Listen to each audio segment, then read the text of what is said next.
Vive Despierto presenta. Capítulo 02. Los ideales. Érase una vez un osito polar que le preguntó a su madre: ¿Papá también era un oso polar? Pues claro que tu padre era un oso polar. Pero mamá, dime una cosa, ¿el abuelo también era un oso polar? Añadió el osezno al cabo de un rato. Sí, también era un oso polar. Pasa otro rato y el osezno pregunta: ¿y mi bisabuelo también era un oso polar? Sí, también. ¿Por qué me lo preguntas? Porque estoy muerto de frío. Oso, me han dicho que mi padre era un oso polar, que mi abuelo también, pero estoy muerto de frío. ¿Cómo puedo cambiar esto?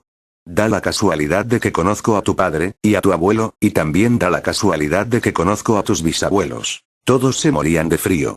Y sus madres les contaron la misma historia, que tu padre era un oso polar, y tu abuelo, y también tu bisabuelo. Si te mueres de frío, te mueres de frío y no hay más que hablar.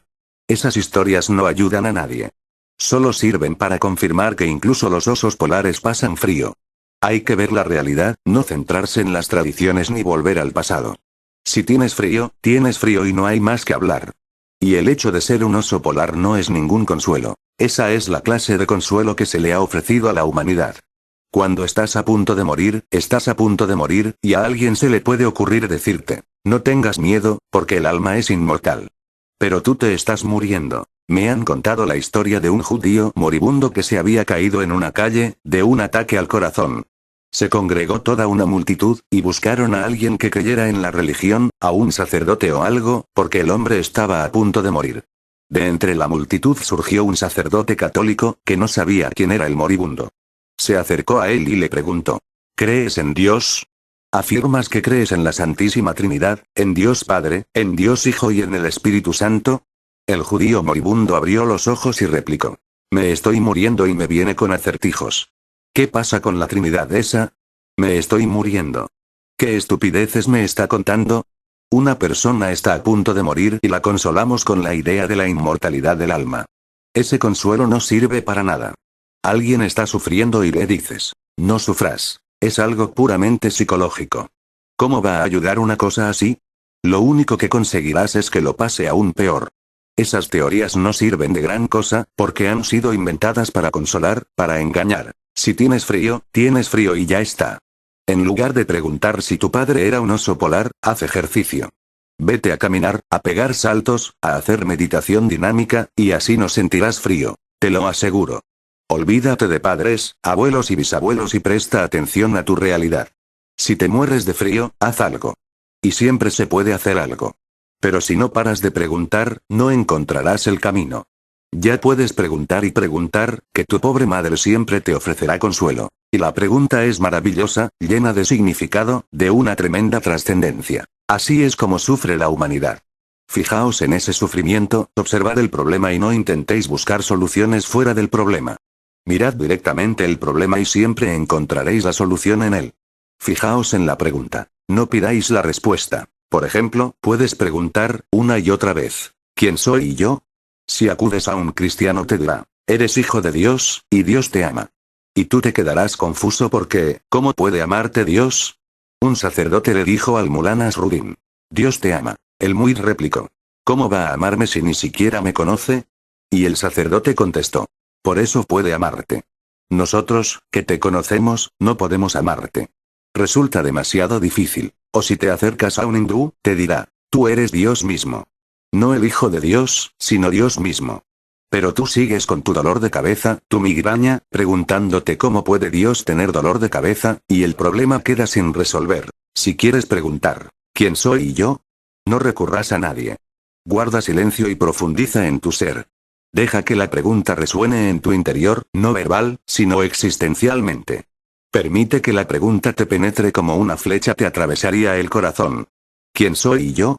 Y repite la pregunta. Y no tengas prisa por encontrar la respuesta, porque si la encuentras, te la habrá dado otra persona, un sacerdote, un político, u otra cosa, como una tradición. No respondas con la memoria, porque toda tu memoria es algo prestado. Tu memoria es como un ordenador, algo muerto. La memoria no tiene nada que ver con el conocimiento. La memoria es como el programa del ordenador, de modo que cuando preguntas: ¿quién soy yo? Y la memoria contesta: eres una gran alma, ojo. No caigas en la trampa. Líbrate de toda esa porquería, porque no es más que eso, porquería. Sigue preguntando. ¿Quién soy? ¿Quién soy? ¿Quién soy? Y un día verás que también la pregunta se ha desvanecido. Solo queda una ansia. ¿Quién soy? Pero solo esa ansia, no la pregunta. ¿Quién soy? Mientras todo tu ser vibra con ese anhelo. Y un día lo verás, que solo existe el ansia. Y en ese estado de apasionamiento, tan intenso, de pronto te darás cuenta de que algo ha estallado. De repente te verás cara a cara contigo mismo y sabrás quién eres. No tiene sentido que le preguntes a tu padre, ¿quién soy? Ni siquiera él sabe quién es. Tampoco tiene sentido preguntárselo a tu abuelo o a tu bisabuelo. No hay que preguntar ni a la madre, ni a la sociedad, ni a la cultura, ni a la civilización. Hemos de preguntar a nuestro ser más íntimo. Si realmente quieres conocer la respuesta, ve a tu interior, y a partir de esa experiencia interior se producirá el cambio. Me preguntas cómo puedes cambiar esto. No puedes cambiarlo. En primer lugar tienes que enfrentarte a tu realidad, y ese encuentro te cambiará. Un periodista intentaba sacarle una historia de interés humano a un hombre viejísimo de un asilo de ancianos financiado por el Estado. A ver, abuelo, dijo el periodista jovialmente. ¿Qué pensaría si de repente le llegara una carta diciendo que un familiar lejano le ha dejado en herencia 5 millones de dólares? Mira, hijo, respondió lentamente el anciano. Seguiría teniendo 94 años. ¿Lo entiendes? Lo que dice el anciano es, tengo 94 años. Si me veo con 5 millones de dólares, ¿qué voy a hacer con ellos? Seguiría teniendo 94 años. Lo que dice Buda, lo que dice Mahavira, lo que dice Jesucristo no sirve de nada. ¿Estás muerto de frío, o tienes 94 años? Incluso si te meten en la cabeza todos los conocimientos del mundo, no te servirá de nada. Seguirás muerto de frío o tendrás 94 años. A menos que surja cierta experiencia en tu interior, una experiencia vital que transforme tu ser y vuelva a hacerte joven, vivo, nada tendrá ningún valor. De modo que no preguntes a los demás. Esa es la primera lección que hay que aprender, que hay que preguntarse a uno mismo. Y también hay que recordar otra cosa. Evitar esas respuestas, porque las respuestas ya están dadas, ya las han dado otras personas. Eres tú quien plantea la pregunta, de modo que ninguna respuesta que te dé otra persona te servirá de ayuda. Tú planteas la pregunta, y la respuesta también tiene que venir de ti. Digamos que Buda ha bebido y está contento, que Jesucristo ha bebido y está como en éxtasis. Yo también he bebido, pero ¿cómo puedo contribuir a saciar tu sed? Tú mismo tendrás que beber. Veamos. Un emperador le pidió a un místico sufí que fuera a su corte a orar por ellos. El místico acudió a la cita, pero se negó a orar. Dijo, no puedo hacerlo. ¿Cómo podría rezar por vosotros? E insistió, hay unas cuantas cosas que hemos de hacer nosotros mismos. Por ejemplo, si quieres hacer el amor con una mujer, tienes que hacerlo tú mismo. Yo no puedo hacerlo por ti ni en tu nombre. Si tienes que sonarte la nariz, tienes que hacerlo tú, porque yo no puedo sonarme la nariz por ti. No serviría de nada. Y es lo mismo con la oración. ¿Cómo puedo yo orar por nadie? Ora por ti mismo, porque yo también puedo orar por mí mismo. Cerró los ojos y se sumergió en la oración. Eso es lo que yo puedo hacer. El problema ha desaparecido para mí, pero no ha desaparecido gracias a la respuesta que me haya dado nadie. Yo no le he preguntado nada a nadie. Aún más. Todo mi esfuerzo ha consistido en no hacer caso a las respuestas que me han dado los demás con tanta generosidad. La gente no para de darte consejos. Con los consejos son muy generosos. A lo mejor no lo son con otras cosas, pero con los consejos son estupendos. Tanto si los pides como si no, te los dan. El consejo es lo único que se da en gran cantidad y lo único que no se acepta. Nadie lo acepta. Me han contado que un día estaban dos vagabundos sentados bajo un árbol y uno le dijo al otro. Yo he acabado en este estado por no hacer caso a los consejos de nadie. Y el otro replicó. Amigo, yo he acabado así por haber seguido los consejos de todo el mundo. Tienes que hacer tu propio viaje. Estás helado. Lo sé. Eres desgraciado. Lo sé. La vida es dura. También lo sé.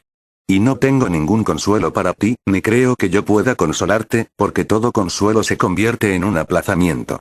La osa le dice al osezno. Sí, tu padre era un oso polar, y durante un rato el osezno intenta no morirse de frío porque supuestamente los osos polares no pasan frío, pero no les sirve de nada. Vuelve a preguntar. Mamá, ¿mi abuelo también era un oso polar? Intenta saber lo siguiente. ¿Hay algo en mi herencia que va mal y por eso tengo tanto frío? Y la madre contesta. Sí, tu abuelo también era un oso polar. Vuelve a intentar aplazar el frío, pero no se puede. Se puede retrasar un poco, pero vuelve. No se puede rehuir la realidad. Teorizar tampoco sirve de ayuda. Olvídate de las teorías y presta atención a los hechos. ¿Te sientes deprimido? Tienes que indagar en la depresión. ¿Estás enfadado? Tienes que indagar en ese enfado. ¿Sientes deseos sexuales? Pues olvídate de lo que digan los demás. Indaga en tu interior. Es tu vida y tú tienes que vivirla. No pidas nada prestado, no aceptes nada de segunda mano. Dios ama a las personas de primera mano. No parece que le gusten las copias. Sé una persona original, individual, sé tú mismo e indaga en tus problemas. Y solo puede decirte una cosa, que en tu problema está oculta la solución. El problema es simplemente una semilla. Si profundizas en él, brotará la solución. Tu ignorancia es la semilla. Si profundizas en ella, florecerá el conocimiento. El problema consiste en el frío que sientes, en los escalofríos. Adéntrate en ellos, y surgirá el calor. En realidad te lo dan todo. La pregunta y la respuesta, el problema y la solución, la ignorancia y el conocimiento. Solo tienes que mirar en tu interior. Me da la impresión de que los seres humanos piensan que no basta con ser ellos mismos. ¿Por qué sienten tal compulsión la mayoría de las personas por alcanzar poder, prestigio y todo lo demás en lugar de limitarse a ser simplemente seres humanos? Es una pregunta muy complicada. Tiene dos facetas, y hay que comprender ambas. En primer lugar, nunca has sido aceptado como eres por tus padres, tus profesores, tus vecinos, la sociedad. Todo el mundo intentaba destacar los fallos, los errores, las faltas, las debilidades, las fragilidades a las que tienen tendencia todos los seres humanos, pero nadie destacaba tu belleza, tu inteligencia, tu grandeza. El simple hecho de estar vivo es un regalo maravilloso, pero nadie te ha dicho que te sientas agradecido a la existencia. Por el contrario, todo el mundo te decía que te quejaras, que rezongaras. Naturalmente, si todo lo que te rodea en la vida desde el principio destaca lo que no eres y deberías ser, te va ofreciendo grandes ideales que deberías alcanzar, nunca se elogiará lo que eres. Lo que se elogia es tu futuro, si puedes llegar a ser alguien respetable, poderoso, rico, intelectual, famoso de una u otra forma, no un don nadie. Ese constante condicionamiento ha creado en ti la siguiente idea: no soy lo suficiente tal y como soy, me falta algo. Y tengo que estar en otra parte, no aquí. No debería estar aquí, sino en un lugar más elevado, con más poder, más dominio, más respetado, más conocido. Eso es solo la mitad de la historia, algo feo, que no debería ser así. Desaparecería si las personas aprendieran con un poco más de inteligencia a ser madres, padres, profesores. No se debe mimar al niño, sino contribuir a que se acepte a sí mismo, a que crezca su autoestima. Por el contrario, a lo que contribuyes es a crear obstáculos para su crecimiento. Esa es la parte más fea, pero también la más sencilla. Puede eliminarse, porque resulta muy sencillo y lógico comprender que no eres responsable de lo que eres, sino que la naturaleza te ha hecho así. De nada sirve ahora llorar y lamentarse en la leche derramada. Pero la segunda parte tiene una enorme importancia. Incluso si se eliminan todos estos condicionamientos, es decir, que te desprogramen, que te quiten todas esas ideas de la cabeza, seguirás pensando que no vales lo suficiente, pero de todos modos será una experiencia completamente distinta. Las palabras serán las mismas, pero la experiencia diferente. No vales lo suficiente porque puedes llegar a más. Ya no se trata de hacerse famoso, respetable, poderoso, rico. Dejarás de preocuparte por esas cosas. Empezarás a preocuparte porque tú eres solo una semilla. Cuando llegas al mundo no naces como un árbol, sino como una simple semilla, y tienes que crecer hasta el punto de la madurez, de la floración, y esa floración te llenará de alegría, de satisfacción. Este florecimiento no tiene nada que ver con el poder, ni con el dinero, ni con la política. Solo tiene que ver contigo mismo, como progreso individual.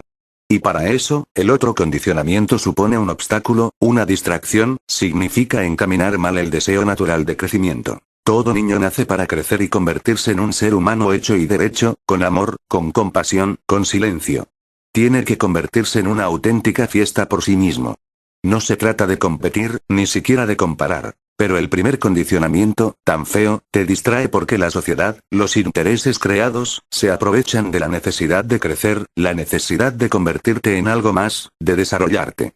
Desvían esa necesidad, te llenan la mente de modo que piensas que esa necesidad significa tener más dinero, que esa necesidad significa ocupar el primer lugar en todos los terrenos, en la educación, en la política, en todo. Estés donde estés, has de ocupar el primer lugar. Si no llegas, pensarás que no has actuado bien, sentirás un grave complejo de inferioridad. Este condicionamiento produce complejo de inferioridad porque su objetivo consiste en que seas superior a los demás. Te enseña a competir, a compararte con los demás. Te enseña la violencia, la lucha. Te enseña que no importan los medios, que lo que importa es el fin, que el éxito es el objetivo. Y eso se consigue fácilmente porque nacemos con el impulso de crecer, con el impulso de estar en otro sitio. Una semilla tiene que viajar hasta muy lejos para transformarse en unas flores.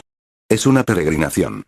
Es un impulso maravilloso, que concede la naturaleza misma, pero hasta ahora la sociedad se ha servido de múltiples astucias para desviar y cambiar tus instintos naturales y transformarlos en utilidad social. Estos son los dos aspectos que te hacen sentir que estés donde estés te falta algo, que tienes que acceder a algo, conseguir algo, triunfar, trepar. Tienes que emplear a fondo tu inteligencia para distinguir entre tu impulso natural y los condicionamientos sociales.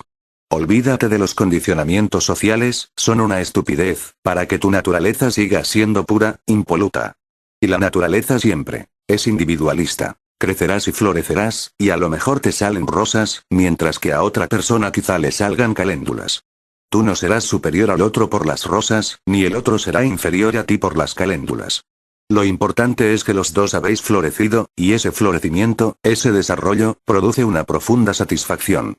Desaparece la frustración, la tensión, y te invade una gran sensación de paz, esa paz que te inunda, que sobrepasa la comprensión, pero en primer lugar tienes que cortar con todas las estupideces de la sociedad, porque si no seguirán desviándote, distrayéndote. Tienes que ser rico, pero no por el dinero.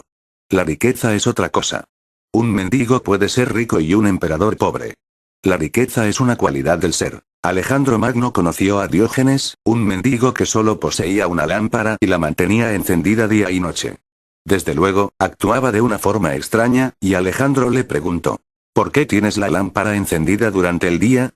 Diógenes alzó la lámpara, miró a Alejandro a la cara y le dijo: busco al hombre auténtico de día y de noche, pero no lo encuentro. Alejandro se quedó asombrado al ver que un simple mendigo le decía semejante cosa a él, el conquistador del mundo, pero también comprendió la belleza de la desnudez de Diógenes. Sus ojos eran tan silenciosos, sus palabras poseían tal autoridad, su presencia era tan impresionante y a la vez tranquila que aunque Alejandro se sintió insultado no pudo reaccionar. La presencia de aquel hombre era tan imponente que el propio Alejandro parecía un mendigo a su lado.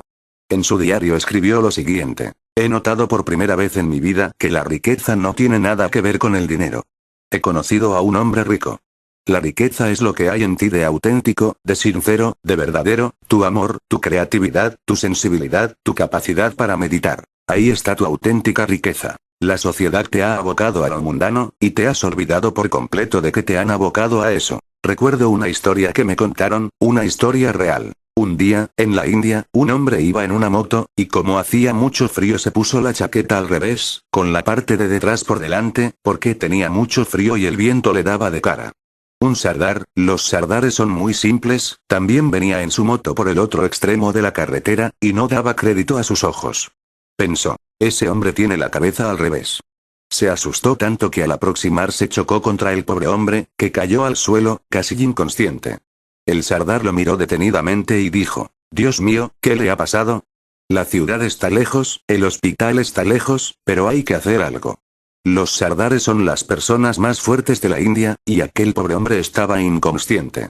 Así que le torció la cabeza para colocarla bien, según como llevaba la chaqueta. En ese mismo momento llegó un coche celular y los policías preguntaron: ¿qué ocurre? El sardar contestó: han llegado justo a tiempo. Miren a este hombre. Se ha caído de la moto. Los policías preguntaron: ¿está muerto? El sardar respondió: estaba vivo cuando tenía la cabeza al revés. Cuando se la puse en su sitio dejó de respirar. Los policías dijeron: solo se ha fijado en la cabeza. No se ha dado cuenta de que lo que está al revés es la chaqueta, no la cabeza. El sardar replicó: somos personas pobres y sencillas. Nunca había visto a nadie con una chaqueta con los botones a la espalda. Pensé que había tenido un accidente. Aunque estaba inconsciente, respiraba. Le torcí la cabeza. Me costó mucho trabajo, pero cuando quiero hacer algo, lo hago. Lo hice, y le enderecé la cabeza hasta que se adaptó perfectamente a la chaqueta. Entonces dejó de respirar. ¡Qué tipo tan raro! Muchas personas te han torcido la cabeza, la mente, de muchas formas, según sus ideas de cómo deberías ser.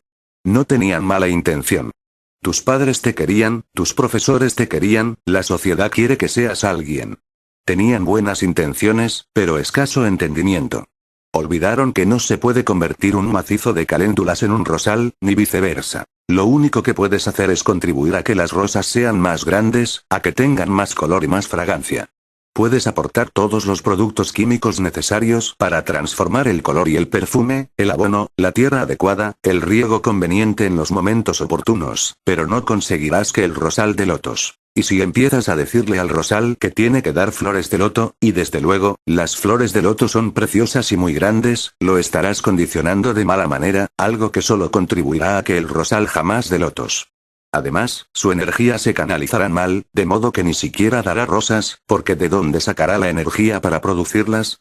Y entonces no habrá ni lotos ni rosas, y naturalmente, el pobre arbusto se sentirá vacío, frustrado, yermo, indigno. Y eso mismo les ocurre a los seres humanos.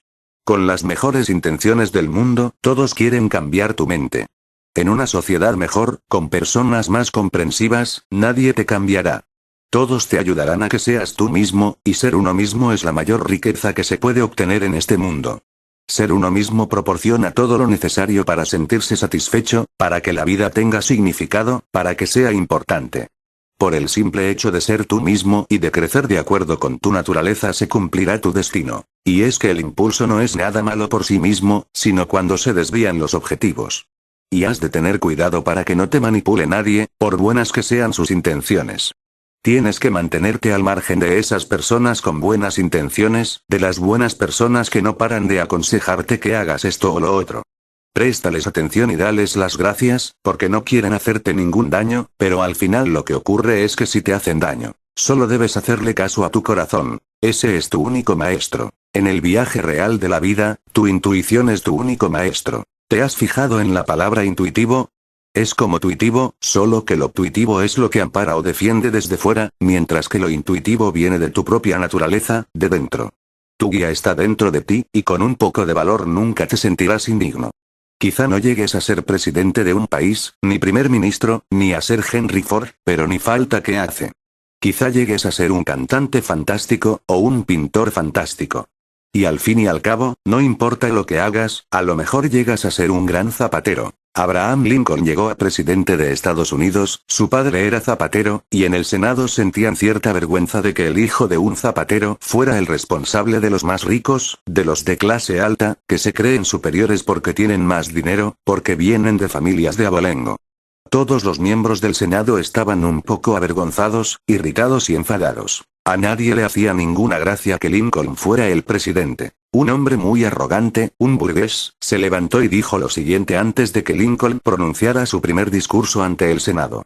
Señor Lincoln, antes de que comience quisiera recordarle que es usted hijo de un zapatero. El Senado en pleno se echó a reír.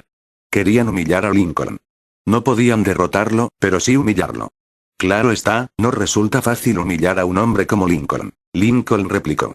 Le agradezco infinitamente que me haya recordado a mi padre, que ha muerto. Jamás olvidaré que me lo haya recordado, porque nunca seré tan buen presidente como buen zapatero era mi padre. Se hizo un silencio sepulcral ante la actitud de Lincoln. Y añadió, por lo que sé, mi padre hizo zapatos para su familia. Si le molesta no tienen algún problema, y aunque yo no soy gran cosa como zapatero, aprendí el oficio con mi padre desde la infancia, puedo solucionarlo. Y lo mismo les digo a todos los miembros del Senado. Si mi padre hizo los zapatos y necesitan algún arreglo, alguna mejora, siempre estaré a su disposición. Pero tienen que tener en cuenta una cosa, que no soy tan bueno como él. Él era un artista. Y se le cayeron las lágrimas al pensar en su padre. Da igual, ser presidente de tercera clase o zapatero de primera clase. Lo satisfactorio es disfrutar de lo que haces, poner todas tus energías en ello, no desear ser ninguna otra persona, sino desear ser lo que eres, y coincidir con naturaleza en que el papel que se te ha asignado en esta obra es papel adecuado, y que no estás dispuesto a cambiarlo ni con un presidente o un emperador. Ese es el auténtico poder, la auténtica riqueza. Si todos llegamos a ser nosotros mismos, veremos la Tierra entera llena de personas con poder, con fuerza, inteligencia, comprensión y satisfacción sin límites, con el gozo de haber llegado a casa. 8. La palabra ideal me parece repugnante. La palabra ideal me parece repugnante. Yo no tengo ideales. Los ideales te vuelven loco, son los ideales lo que han convertido este mundo en un inmenso manicomio. El ideal significa que no eres lo que deberías ser. Te crea ansiedad, tensión, angustia. Te divide, te vuelve esquizofrénico. El ideal está en el futuro y tú estás aquí. ¿Y cómo puedes vivir a menos que seas el ideal? En primer lugar, sé el ideal, y después empieza a vivir, algo que nunca ocurre. No puede ocurrir por la naturaleza misma de las cosas. Los ideales son imposibles. Por eso mismo son ideales. Te vuelven loco, te hacen perder la cabeza, y entonces sobreviene la repulsa, porque nunca llegas a alcanzar el ideal. Entonces surge el sentimiento de culpa. En realidad, eso es lo que hacen los sacerdotes y los políticos, crear el sentimiento de culpa. Para ello se valen de los ideales, un mecanismo muy sencillo.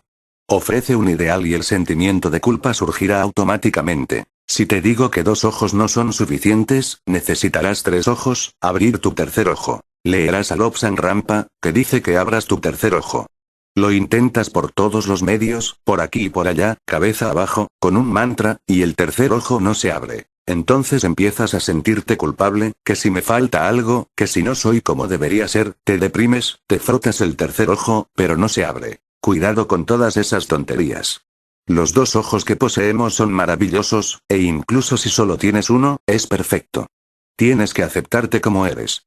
Dios te ha hecho perfecto, no ha dejado nada incompleto en ti. Y si sientes que hay algo incompleto, forma parte de la perfección. Eres perfectamente imperfecto. Dios sabe, más que tú, que solo en la imperfección existe el desarrollo, que solo en la imperfección existe el fluir, que solo en la imperfección algo es posible. Si fueras perfecto estarías muerto, como una piedra. No ocurriría nada, nada podría ocurrir. Intenta comprender lo que te digo. También Dios es perfectamente imperfecto, porque si no, habría muerto hace mucho tiempo.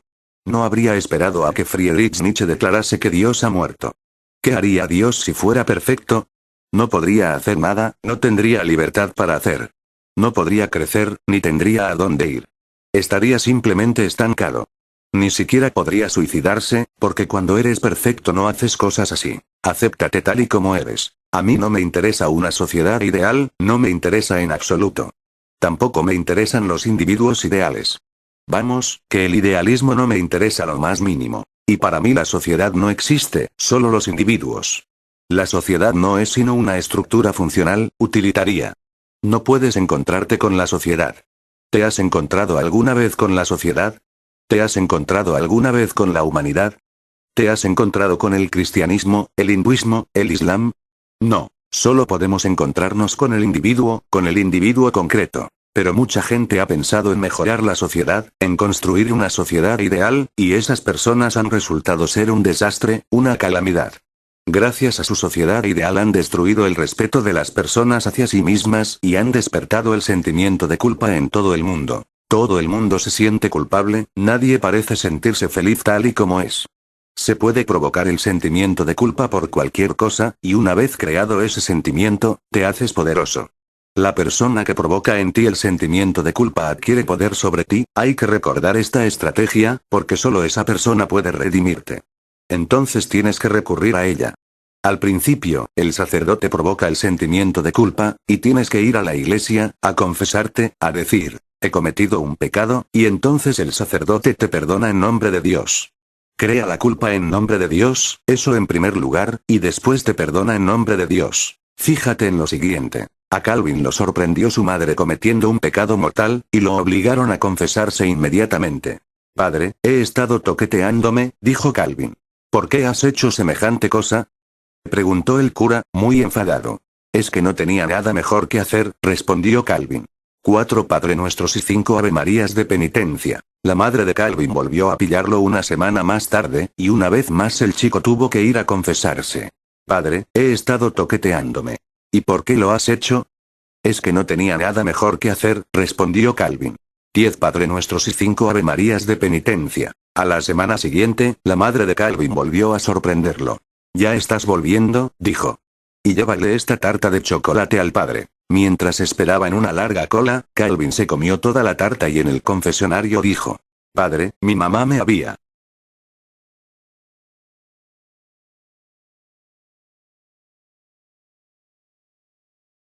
La palabra ideal me parece repugnante. La palabra ideal me parece repugnante. Yo no tengo ideales. Los ideales te vuelven loco, son los ideales lo que han convertido este mundo en un inmenso manicomio. El ideal significa que no eres lo que deberías ser. Te crea ansiedad, tensión, angustia. Te divide, te vuelve esquizofrénico. El ideal está en el futuro y tú estás aquí. ¿Y cómo puedes vivir a menos que seas el ideal? En primer lugar, sé el ideal, y después empieza a vivir, algo que nunca ocurre. No puede ocurrir por la naturaleza misma de las cosas. Los ideales son imposibles. Por eso mismo son ideales. Te vuelven loco, te hacen perder la cabeza, y entonces sobreviene la repulsa, porque nunca llegas a alcanzar el ideal. Entonces surge el sentimiento de culpa. En realidad, eso es lo que hacen los sacerdotes y los políticos, crear el sentimiento de culpa. Para ello se valen de los ideales, un mecanismo muy sencillo. Ofrece un ideal y el sentimiento de culpa surgirá automáticamente. Si te digo que 2 ojos no son suficientes, necesitarás 3 ojos, abrir tu tercer ojo. Leerás a Lobsang Rampa, que dice que abras tu tercer ojo. Lo intentas por todos los medios, por aquí y por allá, cabeza abajo, con un mantra, y el tercer ojo no se abre. Entonces empiezas a sentirte culpable, que si me falta algo, que si no soy como debería ser, te deprimes, te frotas el tercer ojo, pero no se abre. Cuidado con todas esas tonterías. Los 2 ojos que poseemos son maravillosos, e incluso si solo tienes uno, es perfecto. Tienes que aceptarte como eres. Dios te ha hecho perfecto, no ha dejado nada incompleto en ti. Y si sientes que hay algo incompleto, forma parte de la perfección. Eres perfectamente imperfecto. Dios sabe, más que tú, que solo en la imperfección existe el desarrollo, que solo en la imperfección existe el fluir, que solo en la imperfección algo es posible. Si fueras perfecto estarías muerto, como una piedra. No ocurriría nada, nada podría ocurrir. Intenta comprender lo que te digo. También Dios es perfectamente imperfecto, porque si no, habría muerto hace mucho tiempo. No habría esperado a que Friedrich Nietzsche declarase que Dios ha muerto. ¿Qué haría Dios si fuera perfecto? No podría hacer nada, no tendría libertad para hacer. No podría crecer, ni tendría a dónde ir. Estaría simplemente estancado. Ni siquiera podría suicidarse, porque cuando eres perfecto no haces cosas así. Acéptate tal y como eres. A mí no me interesa una sociedad ideal, no me interesa en absoluto. Tampoco me interesan los individuos ideales. Vamos, que el idealismo no me interesa lo más mínimo. Y para mí la sociedad no existe, solo los individuos. La sociedad no es sino una estructura funcional, utilitaria. No puedes encontrarte con la sociedad. ¿Te has encontrado alguna vez con la sociedad? ¿Te has encontrado alguna vez con la humanidad? ¿Te has encontrado con el cristianismo, el hinduismo, el islam? No, solo podemos encontrarnos con el individuo concreto. Pero mucha gente ha pensado en mejorar la sociedad, en construir una sociedad ideal, y esas personas han resultado ser un desastre, una calamidad. Gracias a su sociedad ideal han destruido el respeto de las personas hacia sí mismas y han despertado el sentimiento de culpa en todo el mundo. Todo el mundo se siente culpable, nadie parece sentirse feliz tal y como es. Se puede provocar el sentimiento de culpa por cualquier cosa, y una vez creado ese sentimiento, te haces poderoso. La persona que provoca en ti el sentimiento de culpa adquiere poder sobre ti, hay que recordar esta estrategia, porque solo esa persona puede redimirte. Entonces tienes que recurrir a ella. Al principio, el sacerdote provoca el sentimiento de culpa, y tienes que ir a la iglesia, a confesarte, a decir: he cometido un pecado, y entonces el sacerdote te perdona en nombre de Dios. Crea la culpa en nombre de Dios, eso en primer lugar, y después te perdona en nombre de Dios. Fíjate en lo siguiente. A Calvin lo sorprendió su madre cometiendo un pecado mortal, y lo obligaron a confesarse inmediatamente. Padre, he estado toqueteándome, dijo Calvin. ¿Por qué has hecho semejante cosa? Preguntó el cura, muy enfadado. Es que no tenía nada mejor que hacer, respondió Calvin. 4 Padre Nuestros y 5 Ave Marías de penitencia. La madre de Calvin volvió a pillarlo una semana más tarde, y una vez más el chico tuvo que ir a confesarse. Padre, he estado toqueteándome. ¿Y por qué lo has hecho? Es que no tenía nada mejor que hacer, respondió Calvin. 10 Padre Nuestros y 5 Ave Marías de penitencia. A la semana siguiente, la madre de Calvin volvió a sorprenderlo. «¿Ya estás volviendo?», dijo. Y llévale esta tarta de chocolate al padre. Mientras esperaba en una larga cola, Calvin se comió toda la tarta y en el confesionario dijo: «Padre, mi mamá me había dado una tarta de chocolate para usted, pero mientras esperaba me la he comido entera». «¿Por qué has hecho eso?», preguntó el cura. «Es que no tenía nada mejor que hacer». «¿Y por qué no te has toqueteado un poquito?». «Al sacerdote no le importa lo que hagas. Tiene sus propios intereses, su tarta de chocolate. ¿Y a ti, qué te zurfan? Haz lo que te dé la gana, pero ¿dónde está la tarta?». Ellos crean la culpa y después te perdonan en nombre de Dios. Te convierten en pecador y después te dicen: «Ven a Cristo, el Salvador». No hay nadie que pueda salvarte, porque para empezar, no has cometido ningún pecado.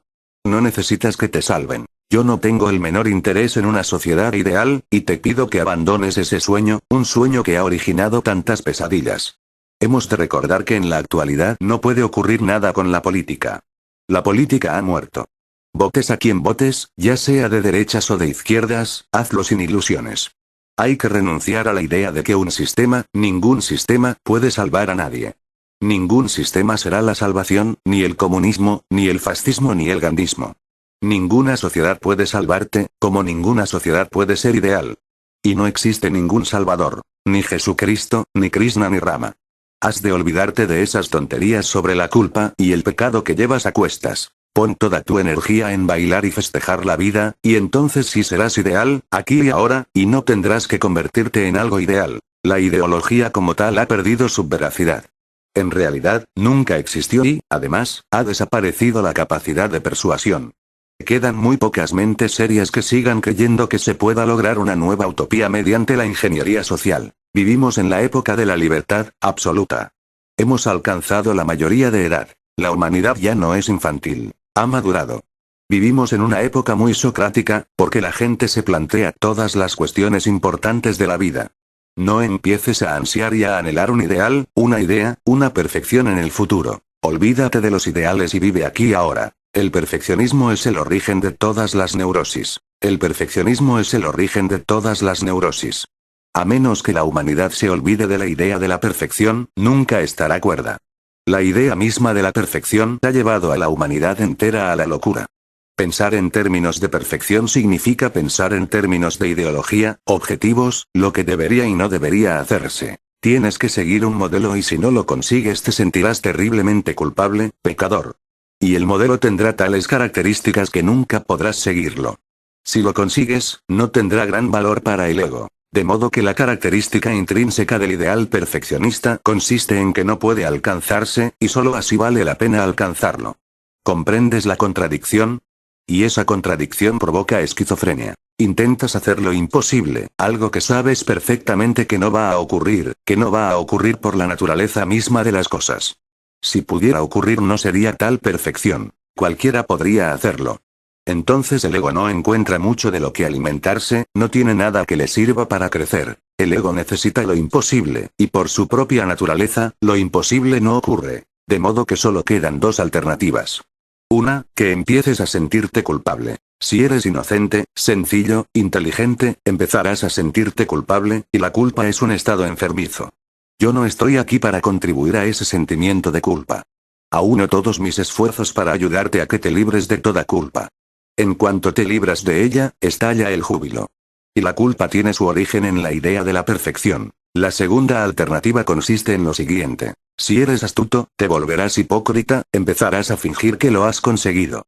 Engañarás a otros e incluso intentarás engañarte a ti mismo. Empezarás a vivir en medio de espejismos, de alucinaciones, y eso es sumamente pecaminoso, irreligioso, pernicioso. Fingir, llevar una vida de fingimientos es mucho peor que la vida que lleva una persona con sentimiento de culpa. Al menos, la persona que se siente culpable es sencilla, pero quien finge, el hipócrita, el santo, el llamado sabio, el Mahatma, es un sinvergüenza. Es sobre todo inhumano consigo mismo porque se reprime, y esa es la única forma de fingimiento. Tiene que reprimir todo cuanto en él vaya en contra de la perfección. Le hervirá la sangre, estará que arde, y su rabia saldrá al exterior de mil maneras, sutiles, indirectas, pero aflorará. Incluso las personas como Jesucristo, tan amable, tan bueno, están llenas de rabia, de cólera, y resulta increíble que vayan en contra de tales cosas. Llega Jesucristo con sus discípulos, esa pandilla de memos llamados apóstoles. Tiene hambre, como toda la panda. Se topan con una higuera, y resulta que no es la época de los higos. No es culpa del árbol, pero Jesucristo se pone tan furioso que lo condena, que lo maldice. Vamos a ver, ¿cómo es posible? Por un lado, Jesucristo dice, ama a tu enemigo como a ti mismo, y por otro lado no es capaz de perdonar a una higuera que no ha dado frutos porque no es la época. Esta dicotomía, esta esquizofrenia ha reinado sobre la humanidad durante milenios. Jesucristo dice, Dios es amor, pero Dios nos tiene preparado el infierno. Si Dios fuera amor, lo primero que habría que destruir sería el infierno. Habría que quemar, que destruir inmediatamente el infierno. La sola idea de ese infierno muestra a un Dios celoso, pero Jesucristo nació judío y vivió y murió como judío. No era cristiano ni jamás oyó la palabra cristiano. Y la idea de Dios que tienen los judíos no es especialmente bonita. El Talmud dice, en palabras del mismísimo Dios, soy un Dios celoso, muy celoso. No soy amable. No soy vuestro tío. Un Dios así tiene que crear el infierno. Aún más, vivir en el cielo con semejante Dios, que no es tu tío, que no es amable pero sí celoso, sería un infierno. ¿Qué clase de paraíso habrías encontrado viviendo con él? Habría una atmósfera despótica, dictatorial, sin libertad, sin amor. Los celos y el amor no pueden convivir, de modo que incluso las llamadas buenas personas han causado sufrimiento a la humanidad. Nos duele porque nunca hemos reflexionado sobre estas cosas. Nunca hemos intentado excavar en nuestro pasado, y todas las causas del sufrimiento tienen su origen en nuestro pasado. Debes recordar que tu pasado está más dominado por Jesucristo, Mahavira, Confucio, Krishna, Rama y Buda que por Alejandro Magno, Julio César, Tamerlán, Gengis Khan, Nadir-Shah. Los libros de historia hablan de estas personas, pero no forman parte del inconsciente. Pueden formar parte de la historia, pero no conforman tu personalidad. Tu personalidad la conforman las llamadas buenas personas. Sin duda poseían algunas cualidades buenas, pero junto con ellas había una dualidad y esa dualidad surgió de la idea de la perfección. Los jainistas dicen que Mahavira no sudaba. ¿Cómo va a sudar un hombre perfecto? Yo sí que sudo. No soy perfecto. Y la sudoración en verano es maravillosa. La prefiero a la perfección. Porque una persona que no suda sencillamente tiene un cuerpo de plástico, sintético, sin poros, que no respira. El cuerpo entero respira y por eso se suda. El sudor es un proceso natural para mantener la temperatura constante.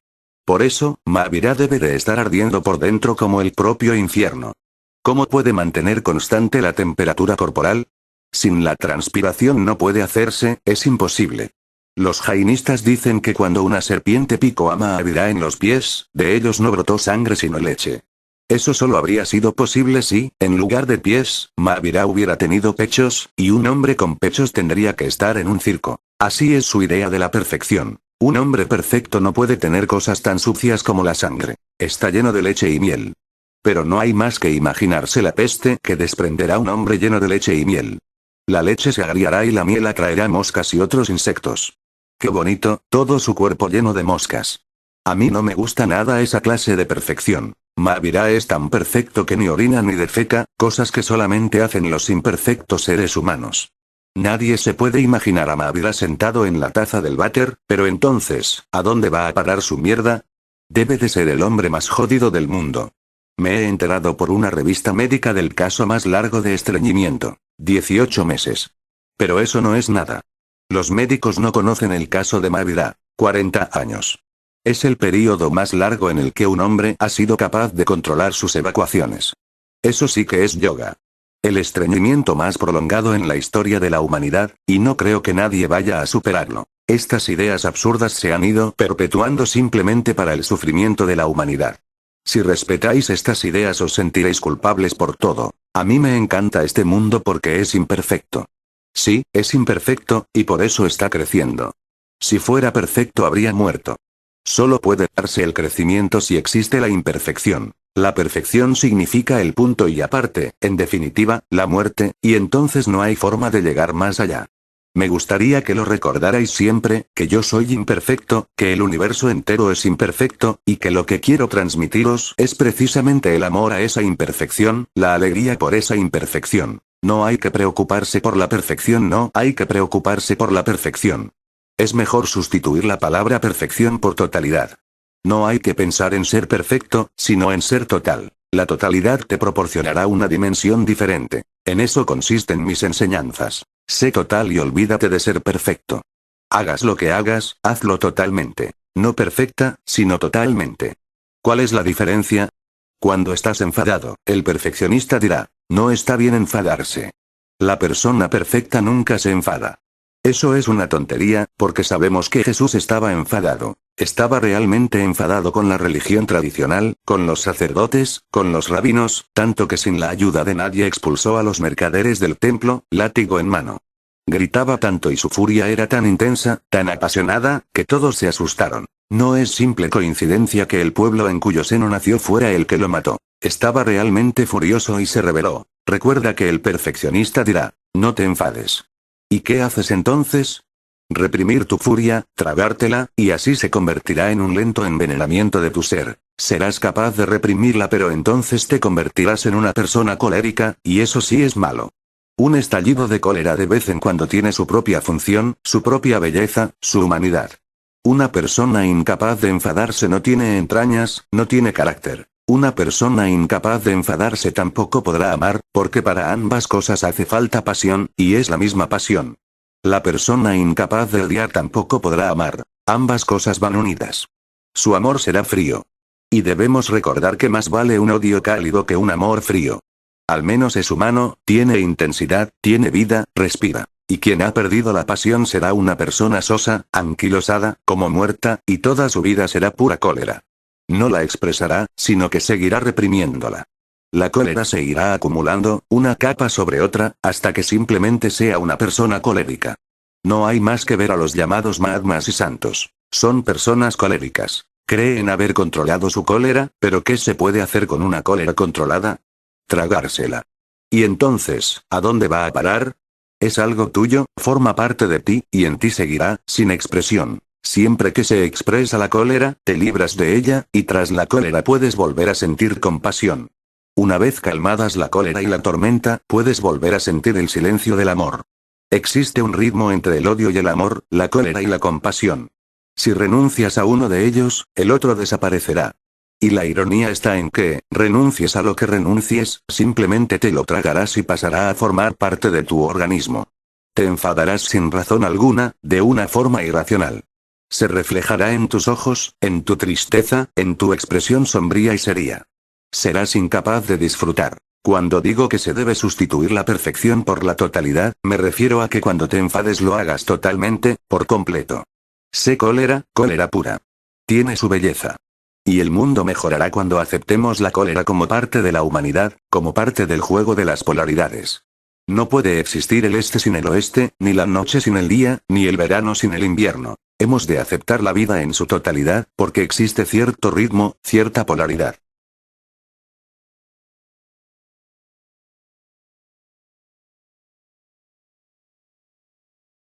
Video creado por Vive Despierto.